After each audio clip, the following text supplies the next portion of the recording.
Sir தான். எந்த subject அவர் வீக்குனாங்களோ அவரோட டிசைனிங்ல தான் இந்தியாவே கௌரவிச்சிச்சு. ரைட்டா? எல்லா நாட்டுகளும் என்ன பண்ணாங்க, யாரா இவரு திரும்பி பார்த்தாங்க. அமெரிக்காவில் கூப்பிட்டாங்க அவர், நீங்க இங்கே வந்து நாசால ஒர்க் பண்ணுங்க, இங்க ஒர்க் பண்ணுங்க, அவ்வளோ ஆப்பர்ச்சுனிட்டிஸ்.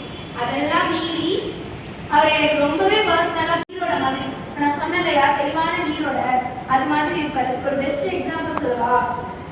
அப்துல் கலாம் சார் வந்து முஸ்லீம் தெருவில் இருக்கும். அவர் வந்து ஆரத்தி எடுத்தாங்க. அந்த ஆரத்தி எடுக்கிறதுங்கிறது எப்படின்னா அவங்க முறைப்படி அது என்ன பழக்கம், தப்பான பழக்கம். கிட்டத்தட்ட நம்மள மாதிரி தான் அவங்களும். நெட்டில அந்த ஆரத்தி குங்குமத்தை வைப்பாங்க. அந்த போட்டோ நெட்ல கூட இருக்கு. நான் உங்களுக்கு ஃபியூச்சர்ல பிபிடி ஏதாவது ரெடி பண்ணிட்டு வரும்போது அதை காட்டுறேன். அதை வைக்கும்போது பின்னாடி என்ன சொன்னாங்க, டக்குன்னு அழைச்சிடுங்க. ஆனா அப்துல் கலாம் சார் ஒரே ஒரு வார்த்தை தான் சொன்னாங்க, என்னன்னா வைக்கிறது ஒரு வயசானவங்க, அவங்களோட விஷயம் என்ன, இதுல எனக்கு நம்பிக்கை இருக்கா நம்பிக்கை இல்லையாங்கிறத விஷயத்தை பண்ண விரும்பல. இதுல அவர் ரொம்ப தெளிவா இருக்காரு. நான் இந்த மாதிரி ஒரு மனநிலையில இருக்கிறவங்கிறத தாண்டி அவர் யாரையும் காயப்படுத்த மாட்டாரு, எல்லாரோடையும் சரிசமமா பழகுவார், குழந்தையாவே மாறிடுவார். அப்ப அவர் அவ்வளவு பெரிய பிரசிடென்ட். எல்லாருமே அவருக்கு பிடிச்ச விஷயமே என்ன தெரியுமா, குழந்தைங்க கூட பேசுறது, உங்க கூட பேசுறது. நான் அவரோட இதுக்கு போயிருக்கேன். ஏர் ஷோ போகும்போது ஒரு உயிரோட இருந்தாரு. அவ்வளோ பெரிய மீட்டிங் ஹால், கிட்டத்தட்ட 1,00,000 பேர் கூடியிருக்காங்க. அந்த மீட்டிங் ஹால்ல நானும் ஒரு சின்ன பாயிண்ட், அவர் மேல இருக்காரு. அத்தனை பேரையும் கேள்வி கேட்க சொல்றாரு. உனக்கு என்ன கேள்வி வேணுமோ கேளுங்க, அவர் பதில் சொல்லுவார். இந்த எழுதி வச்செல்லாம் கேட்பாங்கல்ல பின்னாடி, இப்பதான் அப்பதானே பண்றாங்க, இந்தந்த கொஸ்டின் கேளுங்க, இந்தந்த கொஸ்டின். தலைவர் அப்படி கிடையவே கிடையாது. என்ன வேணா கேட்கலாம் அவர்கிட்ட. அவருக்கு அந்த குழந்தைகளுக்கு ஏற்ற மாதிரி பதில் அழகா கொடுப்பாரு. நம்மளா அந்த ஒரு ஆட்டிடியூட் இருக்காது அந்த மாதிரி. அதுதான் தெளிந்த நீரோடைன்னு சொல்றது. வெற்றி என்னைக்குமே என்ன கொடுக்காது, ஆட்டிடியூட கொடுக்காது. அது என்னைக்குமே கலகலத்தை கொடுக்காது. ஆனா அந்த வெற்றி தெளிந்த நீரோடை போல நிம்மதியான மனதை கொடுக்கும். அதுல தேவையில்லாத கவலைகளையோ பிரச்சனைகளையோ குடிப்பிக்கவே மாட்டாங்க. மூவானாய் போயிட்டே இருப்பாங்க. பிரச்சனை நடந்துதான் இருக்கும். அதுக்காக நான் நின்று அதை பார்த்து அதுக்காக ஃபீல் பண்ணி 365 நாள் 365 பிரச்சனை 365 கோல் பண்ணி நம்மளே போட்டு அடிச்சிடக்கூடாது. ஒரு நல்ல ஒரு கெரியர் உள்ளவங்கன்னா எல்லாத்துக்குமே உன்னோட ரோல் இருக்கும். அம்மாவா உன்னோட ரோல் இருக்கும், பொண்ணா உன்னோட ரோல் இருக்கும், ஒய்ஃபா உன்னோட ரோல் இருக்கும். இந்த மாதிரி ஒரு சின்ன சின்ன ரோல் இருக்கும். அந்த ரோல் எல்லாம் கரெக்டா பண்ண வேண்டியது, ரெஸ்பான்சிபிலிட்டியா பண்ண வேண்டியது கடமை. பட் அந்த கடமையில கூட கலங்காம கவலைப்படாம தெளிவா பண்ணணும். எதுவும் ஒண்ணு உட்கார வைக்கவோ நோக்கு வைக்கவோ கூடாது. நீ அதுக்கு அலோவ் பண்ணவே கூடாது. அதுக்கு நீ ஸ்ட்ராங்கா வரணும்னா இப்படிலேருந்து நீ ப்ராக்டிஸ் பண்ணணும். உன் மனசை தெரிந்த நீரோட்டை கூட வச்சுக்கணும். கண்டதையும் போட்டு வீடு சுத்தம் தானே வாழ முடியுமா? இப்ப தெரியும் இவ்வளவு நீட்டா வச்சிருக்கீங்க, அழக முடியுமா? உட்காந்துக்கோங்க மேடம், நன்றி. புரியுதா? தூங்கக்கூடாது. தூங்கினா தூக்கி ஃப்ரெண்டுக்குள்ள வச்சுக்கணும். புரியுதா? அப்படி இருக்கும்போது அப்ப நம்ம எப்படி வச்சுக்கணும்? இது எப்படி நீட்டா வச்சுக்கிட்டா நம்மளால வாழ முடியுமா? நம்ம மனசை எப்படி வச்சுக்கணும்? கிளீன் அண்ட் கிளாரிட்டியா வச்சுக்கணும். தேவையில்லாத எந்த குப்பைகளும் உன்னை தூங்க விடாமோ கவலைப்பட விடாமோ ஏதோ ஒன்று உன்னை அதை அஃபெக்ட் பண்ணவே கூடாது. அதோட இம்பாக்ட் உன் லைஃப்ல இருக்கவே கூடாது. நல்ல தெளிவா நீ இருக்கணும். புரியுதா? இதுதான் மென்டலி ஹெல்த்னு சொல்லுவாங்க. மென்டல் ஹெல்த், நான் ரொம்ப மென்டலா ஹெல்த்தான ஒரு பொண்ணு அப்படிங்கிறத உன்னோட பிரச்சனைகள் வரும்போது தான் நீ காட்ட முடியும். பிரச்சனைகள் வரும்போது பிரச்சனை வரவே யோசிக்க கூடாது. பிரச்சனை வந்தாதான் நீ எவ்வளவு ஸ்ட்ராங்காக செல்ஃப் எஸ்டிமேட் பண்ண முடியும். டெய்லி செல்ஃப் எஸ்டிமேட் பண்ணக்கூடாது. தவறான நட்பு வட்டாரம் கூட உட்காரக்கூடாது. தவறான இடத்துல நிற்க கூடாது. தவறானதை பேசக்கூடாது. அந்த தவறானதுன்னு சொல்றத சொசைட்டி சொல்றதால மட்டும் கிடையாது, உனக்குள்ள இருக்கிற கடவுளுக்குள்ளன்னு நம்ம நம்புற மனசாட்சியும் சொல்லும். இந்த இடத்துல நிற்காத, அவங்க பேசுறத பேசாத, அவங்க சொல்றதை கேட்காத அப்படின்னு உன்னை மீறி ஒரு குரல் உன்னை ஆளுகை பண்ணுதுன்னு சொன்னா அந்த குரல் சொல்றதை அப்படியே கேட்டுக்க. அது கடவுளின் குரல், அது உன்னோட மனசாட்சி, உன்னோட கன்சைன்ஸ். அதுபடி நீ நடந்தன்னு சொன்னா என்னைக்குமே யாராலையும் உன்னை என்ன பண்ண முடியாது, தோக்கடிக்கவும் முடியாது, காயப்படுத்தவும் முடியாது. ஏன்னா நீ எப்படி லீட் பண்ணி போய்கிட்டு இருக்க, உன்னோட வெற்றியை நோக்கி மட்டும் வர எல்லாத்தையும் உடனே தள்ளிட்டு ஃபீல்டுல போய்கிட்டு இருக்க ஒரு வேரியர் மாதிரியே தான் நம்ம போகணும். ஷேக்வார்னா என்ன தெரியுமா? ஷேக்வார்னா என்ன தெரியுமா? சோசியல் எதுவும் சொல்லி கொடுத்துருக்காங்களா? ஷேக்வாரோட அர்த்தம் போராளின்னு அர்த்தம். ஷேக்வார்னா என்ன? அதே பேர் ஒருத்தர் இருக்கு, கியூபா நாட்டையே மீட்டவர். அந்த கியூபாவை மீட்டிட்டாரு பிரசிடென்ட். அவங்க கியூபாவுக்கு சுதந்திரம் வாங்கிட்டு, காந்தி சுதந்திரம் வாங்கிட்டாரு, நேரு பிரைம் மினிஸ்டர் ஆனாரு. இது இந்தியாவில் கியூபாவுக்கு தெரியுமா? கியூபாவுக்கு அதே மாதிரி பிரச்சனை. வாங்கினாங்க, சுதந்திரம் வாங்கிட்டாங்க. ஆனா president prime minister national bank அடுத்தடுத்து கடந்து போய்கிட்டே இருக்காரு. அவர் எதை நோக்கி போறாருன்னா இதே மாதிரி பிரச்சனைகள்ல இருக்கிற மக்களை தேர்ந்தெடுத்து அவங்களுக்கு உதவுறது தான் என்னோட நோக்கம், என் பயணம் நீங்க முடியக்கூடாது தீபாவுடன் கிளம்புனார். அப்படி போராட்டத்துல தான் அவர் வாழ்க்கையே இறந்து போச்சு. அது மாதிரி நம்மளோட வாழ்க்கை எப்போதுமே ஒரு சின்ன சின்ன போராட்டங்களோட தான் இருக்கு. எனக்கு பிரச்சனை வருது, கவலை வருது, என்னால இது பண்ண முடியலன்னா நம்ம யோசிக்க கூடாது. மேத்ஸ் புரியல, சயின்ஸ் புரியலன்னு யோசிக்க கூடாது. டீச்சர் திட்டாங்க, பக்கத்துல இருக்கிறவங்க கத்திட்டா, அவ கிள்ளிட்டா, இவ அடிச்சுட்டான்னு கவலைப்படக்கூடாது. இதெல்லாம் சின்ன விஷயம். கோலை நல்லா செட் பண்ணி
ஆரோக்கியம் மற்றும் சுகாதாரம். நம்ம உடம்பு வந்து எவ்வளவு ஒரு சுகாதாரமா வச்சுக்கணும். இப்போ வந்து சாப்பிட போறோம், இப்போ ஒரு நாளைக்கு எத்தனை டைம் கை வாஷ் பண்ணணும், எத்தனை டைம் குளிக்கணும், ஓகேவா, எவ்வளோ நேரம் தூங்கணும், எவ்வளோ தண்ணி குடிக்கணும், இந்த மாதிரி நம்ம வந்து உடம்பு வந்து கேட்கணும். சரிங்களா? இப்போ வந்து இப்போ சாப்பிட போறோம்னா எவ்வளோ கை எடுக்கணும், சாப்பிட்டுட்டா அதுவும் சானிடேஷன்லாம் போட்டு கையை நல்லா வாஷ் பண்ணிட்டு தான் சாப்பிடணும். சரியா? சாப்பிட்டுட்டு நல்லா சாப்பிட்டுட்டு அப்புறம் கையை வைக்கணும். அப்புறம் வந்து ஹெல்த்தியான ஃப்ரூட்ஸ் சாப்பிடணும். ஹெல்த்தியான ஃப்ரூட்ஸ் பழங்கள், ஆப்பிள், ஆரஞ்சு, மாதுளை வந்து உடம்புக்கு ஹெல்த்தியான.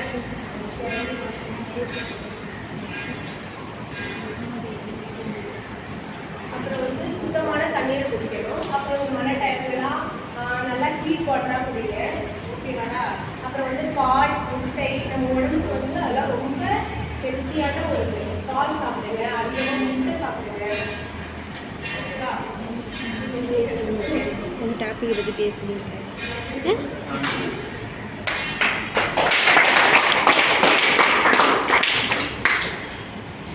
மிக பெருமையுடனும் மகிழ்ச்சியுடனும் இந்த நிகழ்ச்சியை சிறப்பாக்கி அனைவருக்கும் என் இதயபூர்வமான நன்றியை தெரிவித்துக் கொள்கிறேன். இந்நிகழ்ச்சிக்கு சிறப்பு விருந்தினராக வருகை தந்துள்ள சிறப்பு கருத்துக்களை வழங்கிய இருதல் நிறுவனத்தின் குழந்தை நல ஒருங்கிணைப்பாளர் திருமதி ஆர் நரசிம்ம அவர்களுக்கு சமூக பிரிவின் சார்பாக நன்றி தெரிவித்துக்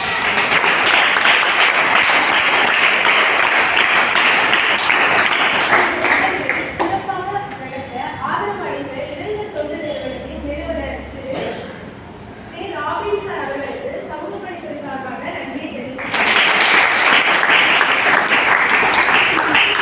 அமைதியாக அமர்ந்து எந்த ஒரு சத்தமும் இல்லாமல் மேம் சொல்ற நல்ல கார் பண்ணிக்கிறீங்களா, எஜுகேஷன் வந்து இம்பார்ட்டன்ட், அந்த அளவுக்கு நம்ம ஹெல்த்தையும் மெயின்டைன் பண்ணணும். அப்புறம் மென்டல் ஹெல்த், மனநலம், எவ்வளோ ஒரு பிரச்சனை வந்தாலும் ஃபேஸ் பண்ணுற ஒரு மெயின் இருக்கணும். சரிங்களா? Thank you so much.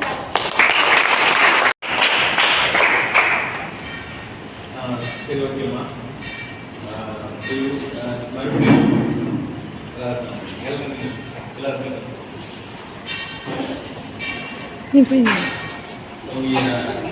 இன்னைக்கு நிறைய விஷயங்கள கற்றுக்கிட்டு இந்த நிகழ்ச்சியோட உங்களுடைய வாழ்க்கை முடியல உங்கள் எல்லாருக்கும் ஒரு பெரிய தொடக்கம்.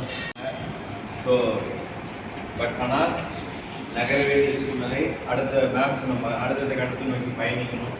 அந்த பயணம் உங்களுக்கு வெற்றிகரமாக சிறப்பாக நீங்கள் பண்ண எல்லாரும் இந்த நீங்கள் எவ்வளோ நல்லது பண்ணுறீங்களோ அதை நான் திருப்பி சொல்லுவேன். நீங்கள் அடிக்கிற பால் திருப்பி வந்து அடிக்கும். நல்லது பண்ண நல்லது, கெட்டது பண்ண கெட்டது. ஸோ அது மாதிரி 30 நாட்களும் சிறப்பாக நேரத்துக்கு கரெக்டாக அந்த டைமுக்கு வந்துட்டு வேலைகள்லாம் சிறப்பாக செஞ்ச உங்களுக்கு என்னுடைய வாழ்த்துக்கள்.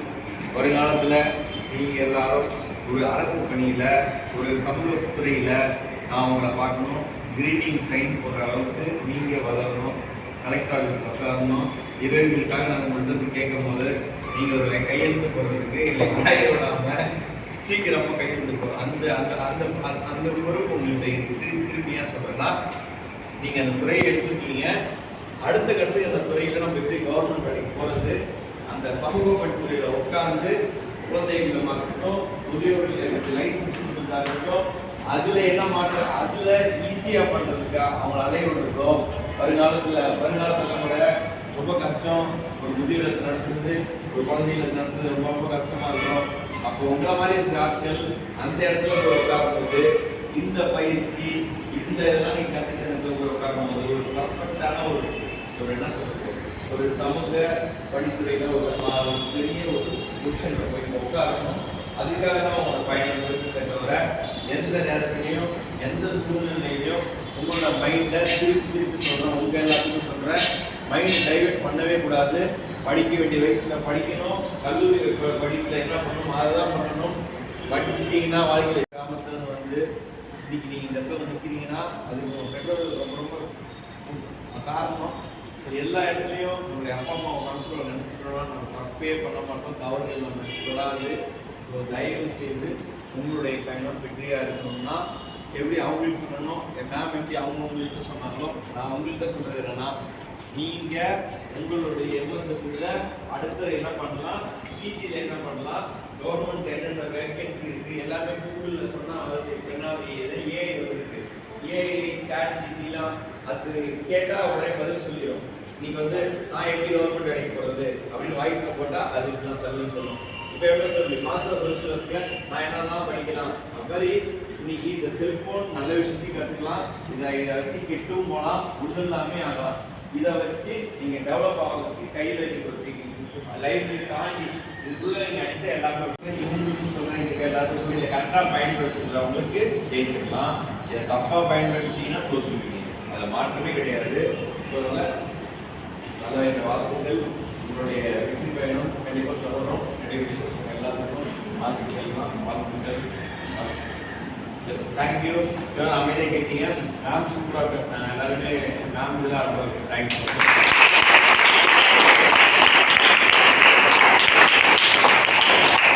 ஒவ்வொரு வாரம் ஒவ்வொரு நான் எத்தனையோ ப்ரோக்ராம் போவேன், எல்லாம் போர் அடிக்கிற மாதிரி பேசுவாங்க, நான் கவனிக்க மாட்டேன். ஃபோன் வந்து வந்துகிட்டே இருக்கும். நான் இப்போ சைலண்டாக போட்டேன்னா மேமுடைய ஒவ்வொரு விஷயங்களும் நான் இன்னொரு இடத்துக்கு பேசுறதுக்கு யூஸ்ஃபுல்லாக இருக்கும். நான் நிறைய கவனிச்சிருக்கேன். எனக்கு நான் என்னுடைய ஃபீட்பேக் நான் கொடுக்குறதுக்கு அவங்க சொன்ன ஒவ்வொரு விஷயமும் சும்மா அது பேசணும், சும்மா ஒரு அப்படின்றது எழுதுறத பொறுத்த வரைக்கும் அது கிடையவே கிடையாது. சும்மா நிகழ்ச்சி நடத்துருப்பாங்க, சும்மா ஒரு ஃபோட்டோ எடுக்கலாம் அப்படின்லாம் எழுதி பண்ணவே இல்லை. அதில் மேம் வந்து உதாரணமாக இன்னைக்கு இந்த நிகழ்ச்சியை ரொம்ப அழகாக என்னென்ன விஷயங்கள்லாம் சொல்லணுமோ, மென்டல் இருக்கட்டும், எஜுகேஷன் பற்றியாக இருக்கட்டும், ரொம்ப அழகாக தெளிவாக ரொம்ப புரியுத எப்படி வாழ்க்கையில் வாழணும், ஒழுக்கம் எப்படி இருக்கணும், டிசிப்ளின் எப்படி வைக்கணும் அப்படிலாம் தெளிவாக சொன்னாங்க.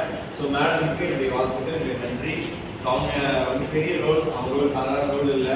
அவங்க சப்போர்ட்லாம் தான் நம்மளாம் வந்து அவர்களும் நிறைய பயணிக்கணும். அவங்களுடைய வாழ்த்துக்கள் தெரிவிக்கிறேன், நன்றி.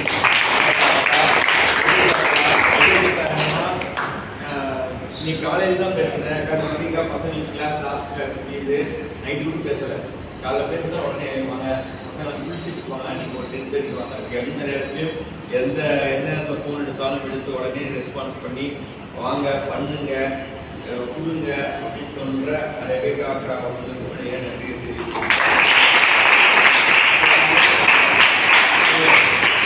சின்ன ரெக்வஸ்ட் நினைக்கிறேன். தீபாவளி மொத்தம் எத்தனை பேருக்கு நம்ம பண்ண போகிறோம்னா 400 பேருக்கு நம்ம நலத்திட்டம் வளர்க்குறோம். மொத்தம் 400 பேர். 400 பேருக்கு தீபாவளி பட்டாசு போகிறோம், ட்ரெஸ் வாங்கி கொடுக்க போகிறோம். அவங்களுக்கு ஹெச்ஐவியால் பாதிக்கப்பட்ட, கணவனால் கைவிடப்பட்ட 200க்கும் மேற்பட்ட பெண்களுக்கு அவங்களுக்கு புத்தாடையும் அவங்களுக்கு மளிகை கொடுக்கணும். அந்த தீபாவளினா தீபாவளி இருக்காங்க, தீபாவளிக்கு அப்புறம் அந்த ஒரு மாதம் தான் ஹாப்பியாக இருக்குன்னா இரவில் ஆரம்பித்தோம். இந்த ஆண்டு 11ஆம் ஆண்டா 11 ஆண்டுகள் எந்த ஒரு கோவிலையும் நம்ம பண்ணியிருக்கோம். அதனால் 11ஆம் ஆண்டு நடக்க போது இன்னும் 20 நாள் தான் இருக்குது. ஸோ அதுக்காக நான் உங்கள்கிட்ட கேட்குறது நல்லபடியாக ப்ரேயர் பண்ணிக்கீங்க. நிறைய டோனர்ஸ் வரணும், நிறைய ஹெல்ப் பண்ணணும். அப்போ தான் அது ரீச் ரீச் ஆகும். 400 பேர் கொண்டு யோசிச்சு பாருங்க. அது ஒரு பெரிய குறைந்தபட்சம் 2 லட்சத்துலேருந்து 3 லட்சம் வரைக்கும் எனக்கு அந்த செலவு இருக்கும். ஸோ அதுக்காக நீங்கள் எல்லாரும் எனக்காக ப்ரேயர் பண்ணுங்க. அதனால் அது மட்டும் இல்லாமல் அந்த நிகழ்ச்சியை நான் அப்படி தான் வச்சுருக்கேன். கண்டிப்பாக சனிக்கிழமை லீவாக நினைக்கிறேன். அப்படின்னா அதை சேஞ்சஸ் பண்ணலான்னு இருக்கேன் பார்க்குறேன். அப்படின்னா சண்டே மாற்றினா அது அடுத்த நாள் வேறு ஒரு ப்ரோக்ராமுக்கு அதை யோசிச்சுருக்கேன். பட் நீங்கள் கண்டிப்பாக இருப்பீங்க. அந்த ப்ரோக்ராம் முக்கியமாக உங்களுக்காக கலை நிகழ்ச்சி Vijay TV, Sun TV, Colors TV இவங்களெல்லாம் கெஸ்ட்டாக வராங்க. ஆனால் பேசிகிட்டு இருக்கோம். ஸோ அன்றைக்கி நீங்கள் வந்து ஒரு வித்தியாசமான ஒரு செலிப்ரேஷனாக நீங்கள் அந்த இடத்துல பார்ப்பீங்க. ஒரு பிரம்மாண்டமான ஒரு மேடை டிவிலாம் பார்க்குறீங்களா? என்னை பொறுத்த வரைக்கும் அப்படிதான். எல்லாரும் எந்த நிகழ்ச்சியும் சாதாரண நடத்த மட்டும் பிரம்மாண்டமாக நடத்துவேன். அதனால அந்த பிரம்மாண்டத்தை நான் ஏன்னா அதை என்ஜாய் பண்ணணும். ஒரு பண்டிகைனா இதை கொண்டாடணும் அப்படின்றதுனால தான் அந்த நிகழ்ச்சியில் கலை நிகழ்ச்சி இருக்கும், ஃபன் இருக்கும், மேஜிக் ஷோ இருக்கும், எல்லாமே பண்ணுவோம். அந்த நிகழ்ச்சிக்கு நான் உங்கள் எல்லாரையும் அழைக்கிறேன். கண்டிப்பாக வாங்க, ஏதாவது ப்ரேயர் பண்ணிக்கங்க. இந்த நிகழ்ச்சி நல்லபடியாக நடக்கணும். அது நிறைய வேலைகள் இருக்குது. எல்லாரும் நல்லபடியாக வரணும்னு நினைக்கிறேன். எல்லாரும் என்ன பண்ணுறீங்க? ஓகே. யாராவது ஃபீட்பேக் சொல்லிக்கலாமா? மேம் எப்படி கிளாஸ் எடுத்தாங்கன்னு யாராவது பேசுறீங்களா? பேசணும்.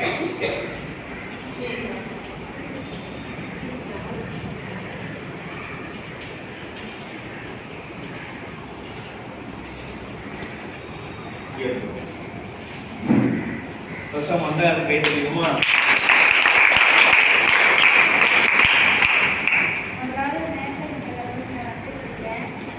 நாங்கள் வந்து போன வருஷம் இந்த ஸ்கூலுக்கு வந்தோம். நாங்கள் ஹாஸ்டல் சொன்னோம். நாங்கள் வந்ததுலேருந்து நிறைய டைம் நாங்கள் உங்களை பார்த்துருக்கோம். ஃபஸ்ட்டு ராபி நாங்கள் பார்த்தோம். அடுத்து மிஸ் பண்ணியிருக்காங்க, அது பேசி பண்ணியிருக்காங்க.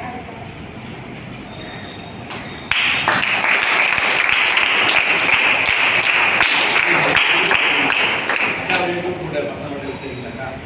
நீங்களும் அதாவது தம்ஸ் அப்